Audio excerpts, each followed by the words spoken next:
비타민C에는 참 관심이 많습니다. 비타민C가 암을 치료한다 이런 말도 있고요. 비타민C가 요즘 신종 코로나 바이러스 때문에 세상이 떠들썩하죠.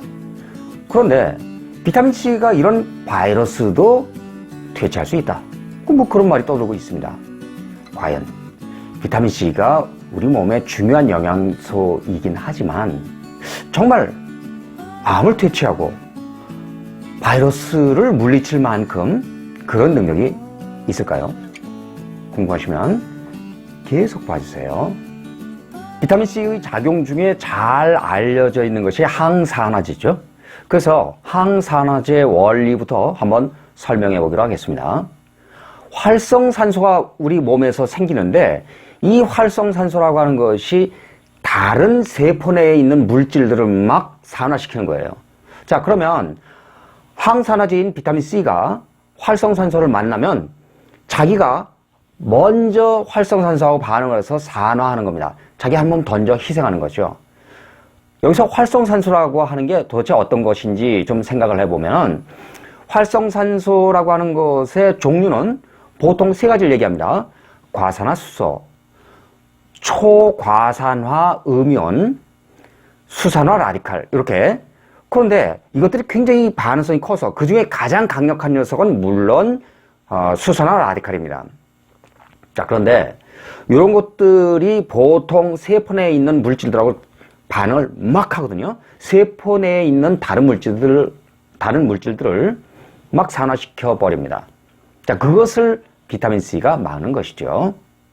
비타민C를 화학적 관점에서 보면은 아스코빅 애시드 이렇게 부릅니다. 우리말 번역된 표현으로는 아스코르브산, 가끔 아스코르빈산 이렇게 표현하는 경우도 있긴 한데 그거는 비표준어입니다. 자, 그런데 그림에서 한번 볼까요? 그림 보십시오. 그림에서 비타민C 구조를 보면 OH 구조가 4개씩이나 있는 것을 볼 수 있습니다.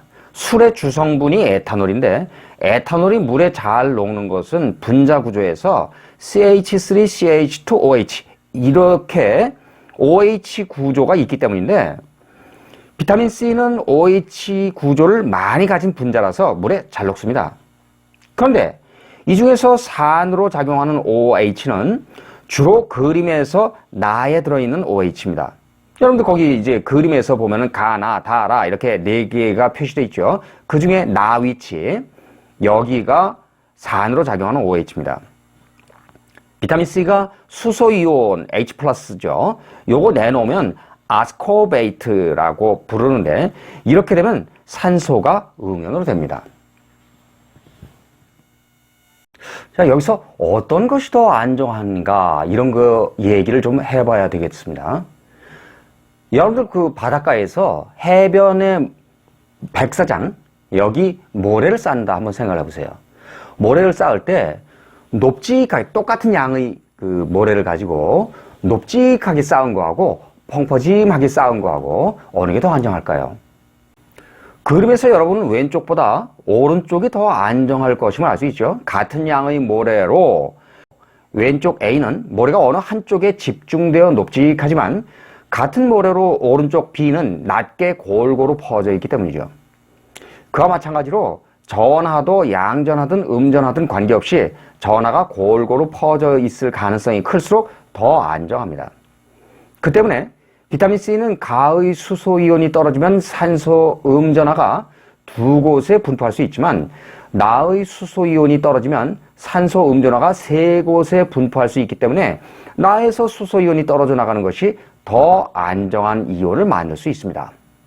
그럼 이렇게 비타민C가 음이온이 된 상태에서 산화제로 작용한다. 그 얘기는 자기가 먼저 전자를 내놓고 자기가 먼저 산화하겠다. 그 얘기죠.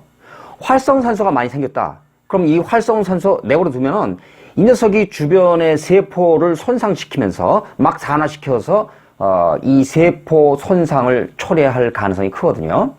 자, 그렇다면은 활성산소가 주변의 세포를 손상시키기 전에 만약에 비타민C가 있다면 이 비타민C가 먼저 활성산소한테 전자를 줘서 활성산소가 주변의 다른 세포를 손상시키지 않게끔 차단하는 것이죠.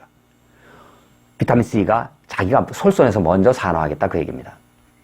활성산소의 문제가 바로 이렇게 해서 항산화제인 비타민 C 때문에 완화된다 이렇게 볼 수 있겠습니다. 비타민 C가 어떻게 작용하는지 그것을 설명하는 논문이 있습니다. 또한 비타민 C가 어떻게 과산화수소를 만드는지 이것을 설명하는 논문도 있습니다. 그림을 보면 설명이 좀 명쾌할 것 같은데요. 자, 그러면서 비타민을 체내에 투여하면 왼쪽 그림에서 혈류에서는, 왼쪽 그림이 혈류를 뜻하죠. 혈류에서는 아스코르브산이 이온화되는데 전자를 내놓으면 철 3가 이온이 철 2가 이온으로 환원되었다가 산소에 의해 다시 철 3가 이온으로 산화되면서, 즉 이 과정이 오락가락 하는 거죠. 갔다 왔다 산화 환원이 다 되는 겁니다. 초과산화 음이온이 생성됩니다. 여기에 수소 이온이 결합해서 과산화수소와 산소가 생성되는 거죠. 여기까지는 양쪽이 같은 상황인데 왼쪽 그림의 혈류 안에는 카탈라제라고 하는 게 있어서 이것이 과산화수소를 곧바로 물과 산소로 바꿔줍니다.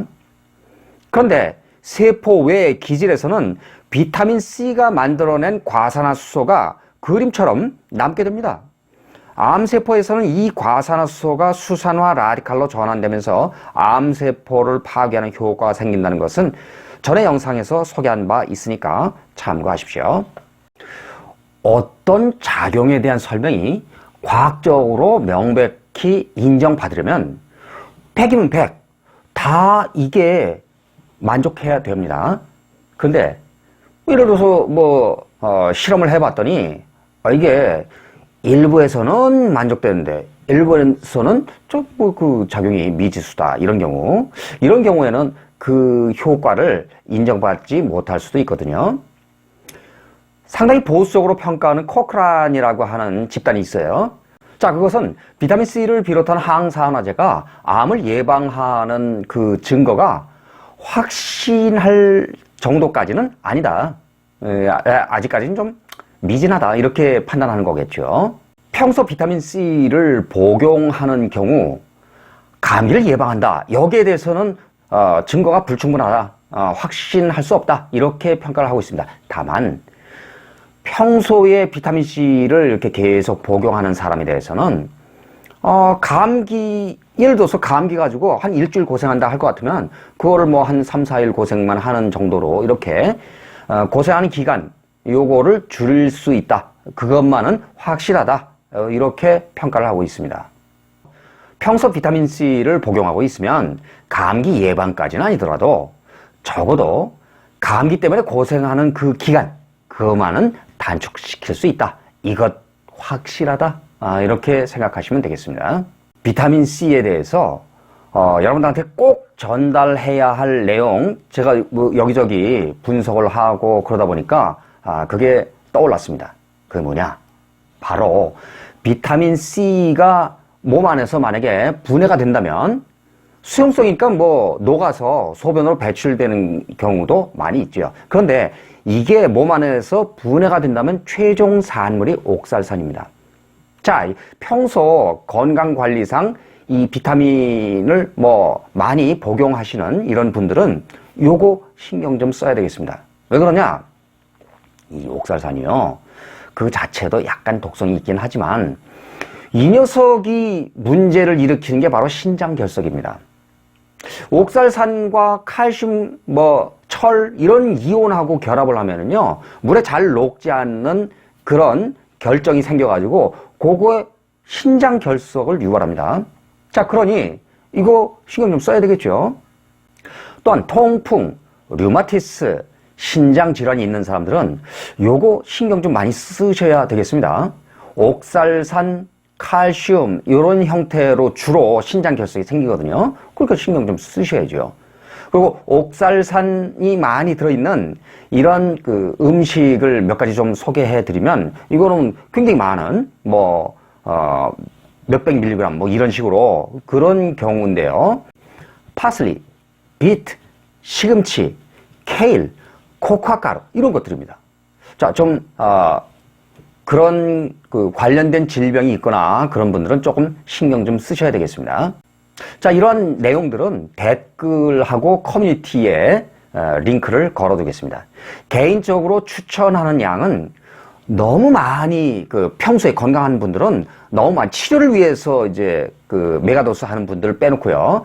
그분들은 직접 혈관에 엄청난 양의 혈관의 주사를 통해 투입하지만 그런 치료를 위한 경우 빼놓고 평소 건강 관리를 위해서 드시는 분들은 개인적으로는 한 500mg 요 정도를 추천합니다. 비타민C에 대해서 말이 많습니다. 효과가 없다느니 과장되었다느니 이런 얘기들이죠. 그런데 비타민C가 체내에서 어떻게 작용하는지 그 메커니즘에 대해서 많이 밝혀졌고 그에 따라 어떤 효과가 있는지도 밝혀지고 있습니다. KNL은 내 건강, 가족 건강을 위해 노력하는 여러분을 응원합니다. KNL은 건강에 좋은 정보 그리고 과학적으로 검증된 정보를 여러분들께 알려드리기 위해서 최선을 다하겠습니다. 지금까지 영상을 보시고 만약에 마음에 드신다 그러면 구독, 좋아요, 알림 설정까지 부탁드리겠습니다. 오늘 영상은 여기까지입니다.